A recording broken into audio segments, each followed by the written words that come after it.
Bismillahirrahmanirrahim. Assalamualaikum warahmatullahi wabarakatuh. Alhamdulillah, puji syukur kehadiran Allah Subhanahu wa taala yang masih memberikan kita banyak nikmat, sehingga dengan nikmat tersebut kita masih dapat melaksanakan kegiatan kita seperti biasanya. Salawat beriring dan salam ke ruh junjungan Nabi Muhammad sallallahu alaihi wasallam. Semoga kita senantiasa istiqomah menjadi pengikut setia beliau. Baik, selamat pagi untuk Ananda Soleh semua. Semoga di pagi hari ini tetap semangat dan selalu semangat untuk mengikuti proses pembelajaran. Kali ini kita masuk ke review materi di tema C, di mana materi-materi yang telah kita pelajari kita ulang kembali untuk mengingatkan Ananda semua. Baik, sebelum kita masuk ke pembahasannya, ada baiknya kita berdoa terlebih dahulu. Berdoa dimulai, Allahumma anfahmi bi'allamtani wa allimni ma yanfa'uni wa jidini ilma.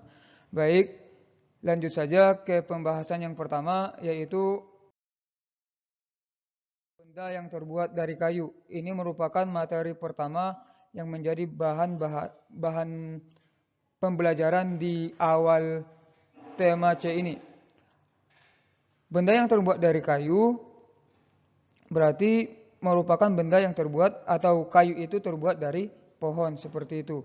Berarti kayu, bagaimana caranya kayu itu diperoleh? Yang pertama, pohonnya ditebang terlebih dahulu, kemudian pohon yang ditebang ini disebut sebagai kayu gelondongan, kemudian kayu gelondongan akan dibawa ke penggergajian, di mana nanti di tempat penggergajian ini kayu akan dipotong atau digergaji sesuai dengan kebutuhannya kita. Misalnya kita mau buat apa, maka di tempat penggergajian akan disesuaikan seperti itu. Benda yang terbuat dari kayu, yang pertama misalnya ada lemari, ada kursi, ada meja, ada bangku, ada juga pensil. Mungkin nanti Ananda juga bisa mengecek ya, atau melihat benda-benda yang terbuat dari kayu yang ada di rumah Ananda. Benda yang terbuat dari kayu ini memiliki kelebihan dan kekurangan. Yang pertama, untuk kelebihannya bahwa benda yang terbuat dari kayu ini mudah dibentuk sesuai dengan keinginan. Sedangkan kelebihan yang kedua adalah beberapa jenis kayu ada yang tahan sampai puluhan bahkan ratusan tahun. Sedangkan untuk kekurangannya, benda yang terbuat dari kayu tidak tahan api sehingga mudah terbakar. Kelemahan yang kedua adalah ada beberapa jenis kayu itu yang tidak tahan dengan serangan rayap atau serangga lainnya. Seperti itu. Kita lanjutkan ke pembahasan yang kedua, yaitu benda yang terbuat dari kertas. Ini terbuat dari kertas ya. Bagaimana proses pembuatan kertas? Di mana tadi kayu gelondongan atau pohon yang ditebang akan disebut sebagai kayu gelondongan, atau pohon yang ditebang itu disebut sebagai kayu gelondongan. Kemudian kayu gelondongan ini akan dipotong-potong seukuran batang korek api. Kemudian kayu gelondongan yang sudah dipotong-potong sampai seukuran korek api ini, batang korek api ini akan dimasak sehingga menjadi bubur kertas atau pulp ya.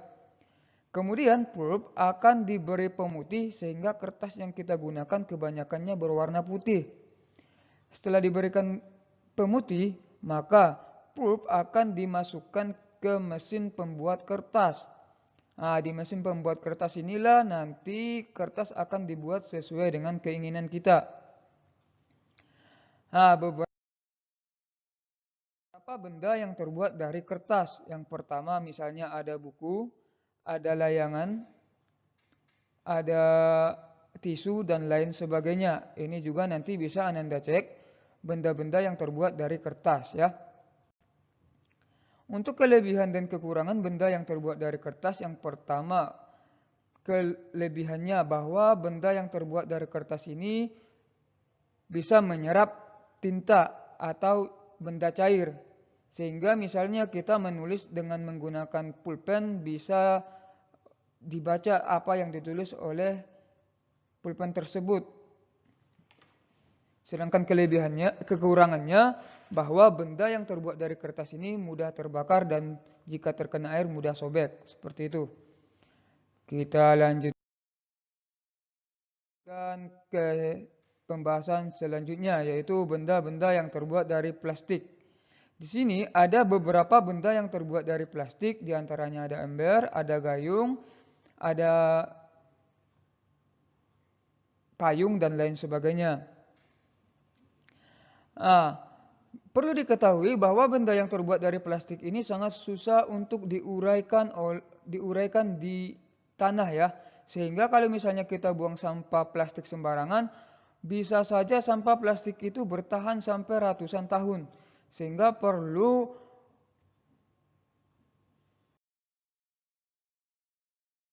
menanggulangi sampah plastik. Bagaimana cara mengurangi sampah plastik? Yang pertama adalah dengan cara reduce. Reduce yaitu mengurangi sampah yang digunakan. Berarti kita usahakan mengurangi penggunaan plastik. Yang kedua adalah reuse. Reuse itu berarti menggunakan kembali. Misalnya ada kantong kresek kita gunakan untuk beberapa kali, tidak misalnya dipakai sekali langsung dibuang. Yang ketiga adalah recycle. Recycle ini adalah mendaur ulang barang atau misalnya mendaur ulang sampah plastik atau benda-benda yang terbuat dari plastik. Biasanya recycle ini diproses di pabrik-pabrik, tidak bisa kita recycle di rumah kita sendiri, misalnya seperti itu ya. Sedangkan yang keempat adalah reflash. Reflash ini yaitu menggunakan benda berkali-kali ya. Maksudnya di sini menggunakan benda berkali-kali dengan reuse ini adalah kita gunakan benda yang bisa digunakan berkali-kali. Misalnya gini, kalau misalnya plastiknya hanya bisa digunakan sekali, kita usahakan tidak menggunakan benda tersebut, tapi mengganti dengan benda yang bisa digunakan sampai berkali-kali ya. Selanjutnya, benda yang terbuat dari kaca. Beberapa benda yang terbuat dari kaca ada gelas, cangkir, cermin, jendela, dan lain sebagainya. Salah satu kelebihan dari benda yang terbuat dari kaca adalah bahwa benda yang terbuat dari kaca ini tembus cahaya, sehingga jika digunakan di jendela maka cahaya matahari bisa masuk ke dalam ruangan, sehingga mengurangi penggunaan energi listrik, seperti itu ya. Selanjutnya, benda yang terbuat dari logam. Banyak peralatan dapur yang terbuat dari logam, misalnya ada wajan, ada kuali, dan lain sebagainya. Nah, benda yang terbuat dari logam ini biasanya tahan api. Misalnya kita lagi memasak, kita gunakan misalnya wajan, maka wajan tersebut tidak terbakar. Nah, menandakan bahwa benda yang terbuat dari logam ini tahan api, seperti itu.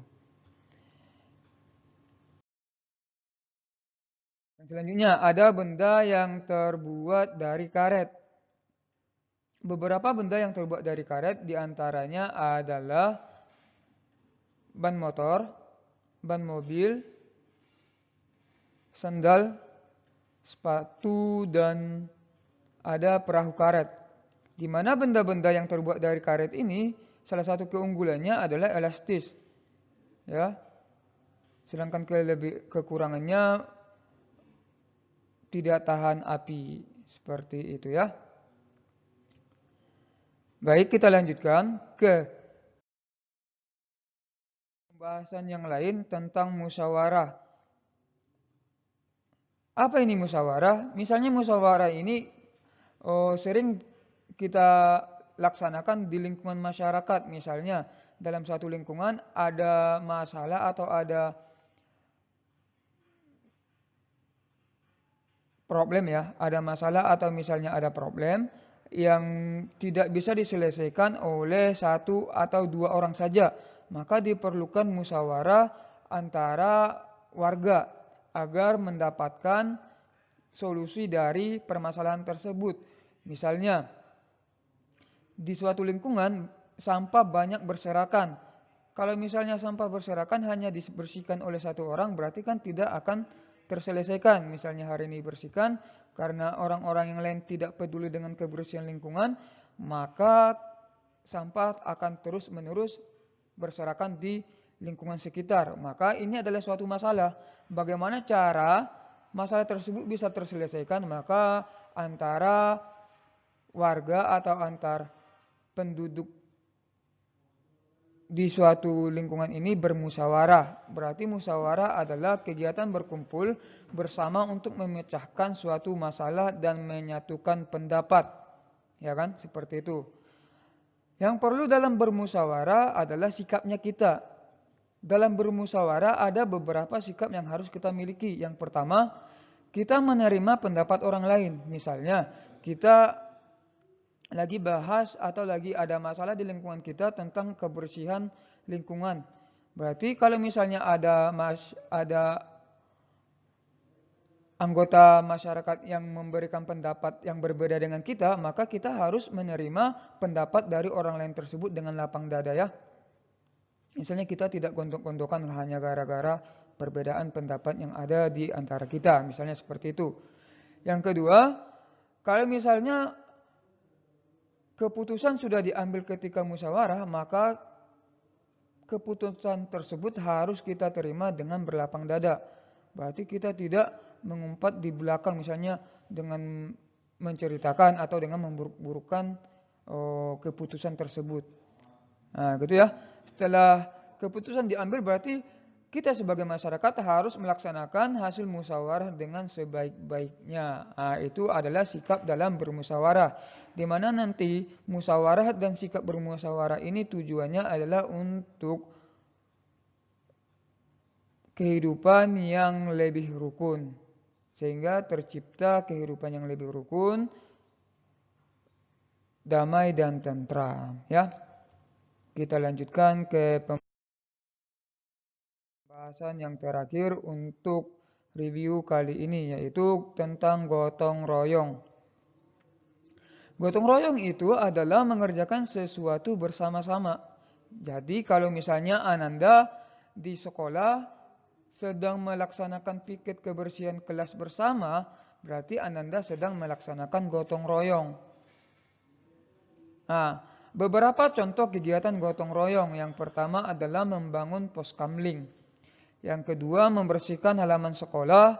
Yang ketiga menyiapkan makanan di rumah. Nah, ini hanya contoh sebagian kecilnya saja. Masih banyak contoh dari gotong royong ya. Bapak rasa demikian saja pertemuan kali ini. Materi yang belum sempat direview, nanti Ananda bisa kembali membuka buku paket di tema C atau menonton kembali video-video yang Bapak sudah berikan ya. Baik, demikian saja kita tutup dengan doa kafaratul majelis. Subhanakallahumma wa bihamdika asyhadu an la ilaha illa anta astaghfiruka wa atubu ilaihi. Jangan lupa tetap menjadi anak yang soleh, di mana anak yang soleh itu adalah anak yang mendengarkan apa kata orang tua, yang turut terhadap orang tua, tidak membantah orang tua. Yang paling penting, sholatnya tepat waktu dan berjamaah. Demikian saja, syukron wa jazakumullahu khairan. Assalamualaikum warahmatullahi wabarakatuh.